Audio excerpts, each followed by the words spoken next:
So what is a VIC in fashion and how we become one? Welcome to my channel. This is Justin Cappuccino Sashes and Scripts, and today we will be talking about the VIC system. Okay, so this topic came about because may mga narinig tayong mga usap-usapan behind the scenes that during the previous fashion week, there was a influencer who pretended to be a VIC just to score tickets to a fashion show.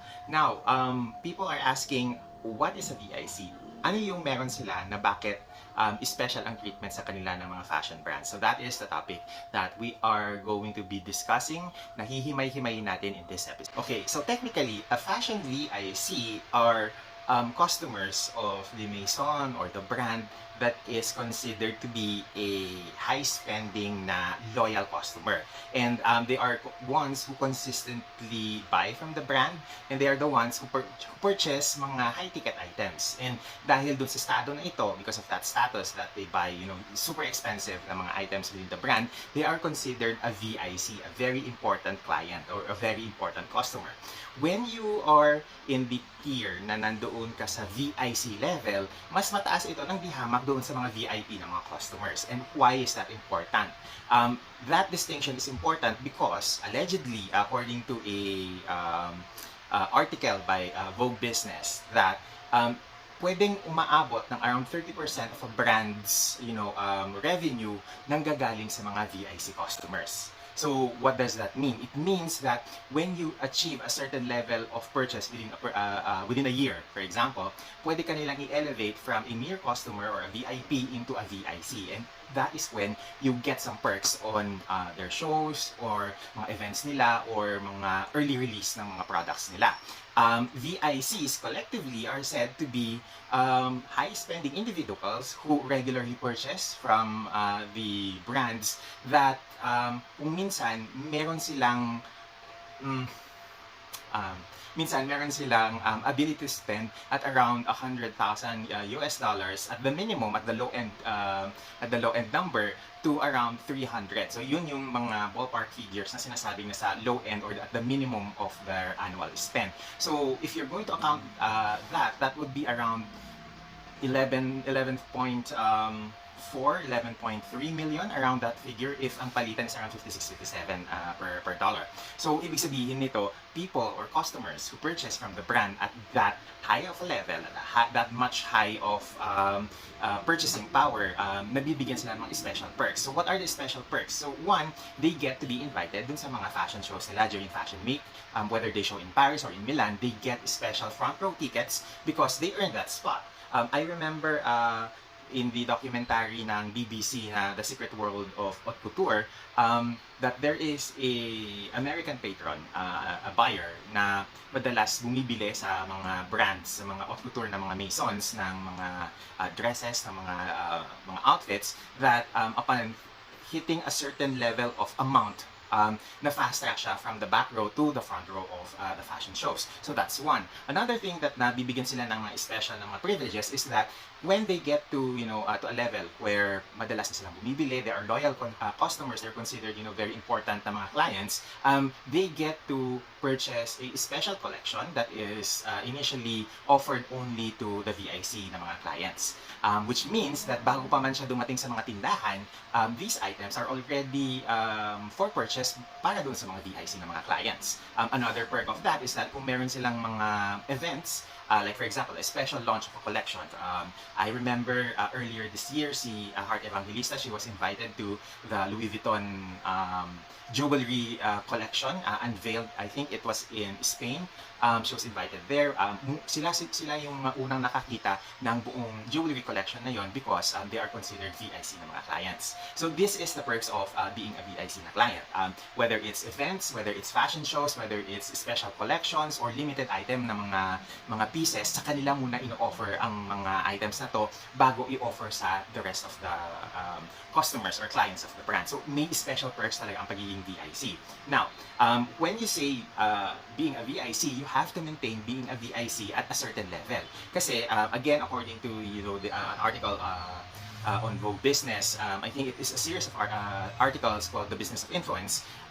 Isa sa mga requirement sa mga pagiging VICs is that you need to be regularly spending. So hindi siya one time big time lang na purchase. Kung minsan, every year yung parang renewal, for the lack of a better word, ng pagiging VIC. So every year you have to spend a certain amount. So once you stop spending, hindi ka na hindi ka na mailalagay doon sa VIC na level. Ibababa ka na ng brand doon sa mga VIP na level or whatever tiers that they have in terms of the ranking. So allegedly, brands like YSL, like Louis Vuitton, they have this minimum spend on a year for you to be considered a VIC. So ganun siya katutok when it comes to spending, when it comes to loyalty to the brand. In return din naman kasi the brands will be very loyal to you because they will again give you perks na ikaw lang ang makaka-access or someone at your level can only access. So ngayon, if you're gonna ask me, ano ba yung minimum spend to be considered a VIC? Now, this is a conservative figure. I will be linking yung mga resources, yung mga sources ko doon sa topic na ito later at the caption.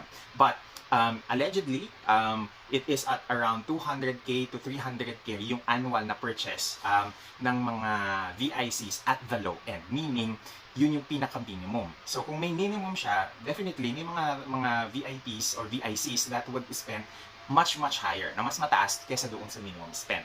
So, ganun na lang siya kaalaga ng mga sales associates, ng mga brands because these are the customers that really bring in the money back into these brands. So, dito nagiging special yung case ni Heart dahil I remember, I'm not particular which episode on her YouTube na Heart World na mga vlogs where she mentioned na nagkaroon ng konting confusions kung saan siya ipapasok, kung saan siya which gate siya papasok because there are special gates for or entrances for the VICs, for the influencers, and for the celebrities. So all of these three have different na mga entrances because they want na special yung treatment sa bawat isa. Okay, so you might be asking, so ano yung pagkakaiba ngayon ng pagiging celebrity, ng pagiging influencer, at pagiging VIC? Because with Heart, I think she's all three of those rolled into one. So it makes the distinction a little bit confusing. So when you are an influencer, the focus on you is basically on the digital engagement and influence that you have with your audiences. So essentially,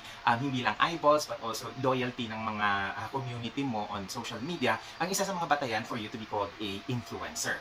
Now, if you are celebrity, these are people in the arts, in the performances area where you use your star power to market a particular product or a particular brand. It can be through a variety of relationships or partnerships. Pwedeng endorsement, pwedeng you are an invited guest at the fashion shows to provide star power, or it can be a global ambassadorship na bawat major event, you are invited there to bring in yung star power mo into the event. Okay? Now, so what is the distinction naman ng VIC among all those three? Among these three, rather. When you are a VIC, you are a high-spending customer. Pwedeng, on its own, you can exist as a VIC without having to be a influencer or a celebrity. So, when you say kasi a VIC, ang talagang tinitignan is the monetary power that you have and the monetary gains that the brand has in part with you as a customer.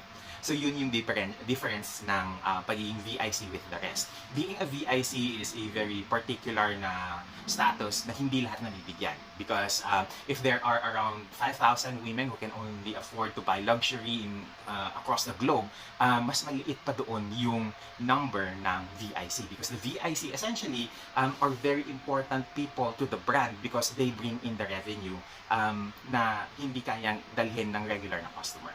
Okay, so yun na lang ka-importante ang VIC. Now, does everybody become a VIC if they consistently purchase from the brand?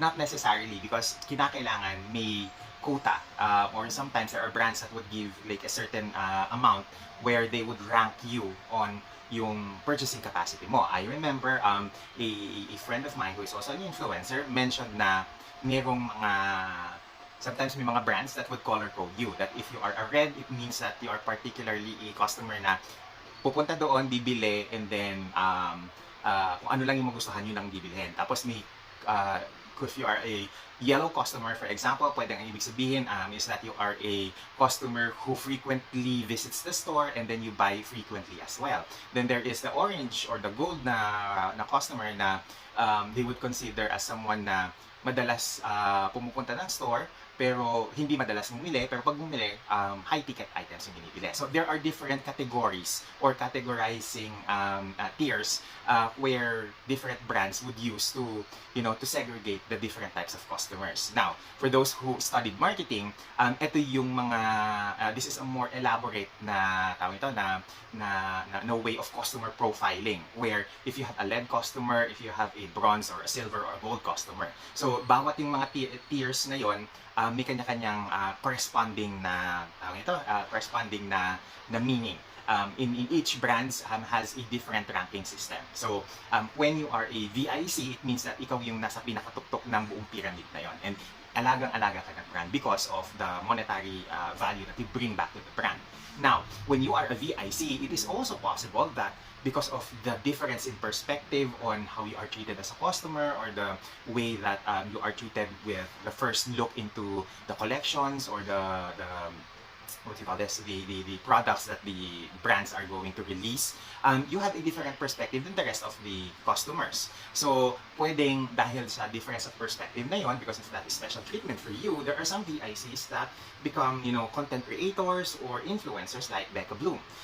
Because of that special na mga privileges na binibigay sa kanila, iba yung perspective nila doon sa mga taong hindi nakakapasok sa mga tindahan ng let's say Tom Ford, ng Gucci, or ng Dolce and Gabbana, where sometimes in my experience, even I who work in the industry, nai-intimidate pa din ako doon sa very closed door ng mga stores nila na kinakailangan pagpapasok ka, may butler na magbubukas ng pintuan para sa iyo, and that is a very intimidating na environment to be in. So in such cases, when you are a VIC, iba yung treatment sa iyo dahil iba din yung yung perspective mo, yung perspektibo mo on being a customer. So that is what makes the VIC na mga clients are as special talaga.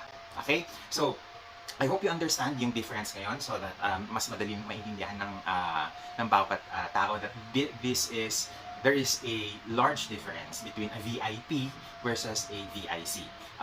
When you are a VIC, mas iba yung trato talaga sa'yo ng mga brands because they would give you, or they would, make you feel extra special. Sometimes, yung mga special rooms for VIC clients where they have their own mirrors, they have their own fitting rooms, special yung fitting rooms, yung entertainment room ng mga nasa VIC na status, nangyayari yon where hindi lahat ng mga tao are able to be given that kind of treatment.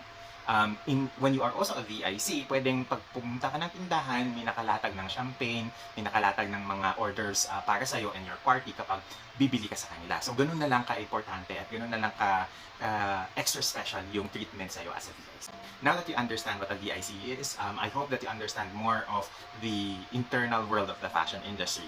And this is something that I believe a lot of people are confused of, that because they treat you well in the red carpet, it doesn't mean that they would give the extra, they would go the extra mile for you in terms of services when you're not a VIC. So, yun lang. I hope that you got entertained and you got informed in this episode, and I do hope that abangan nyo yung mga susunod pa nating mga topics on fashion, and see you again soon. Bye everyone!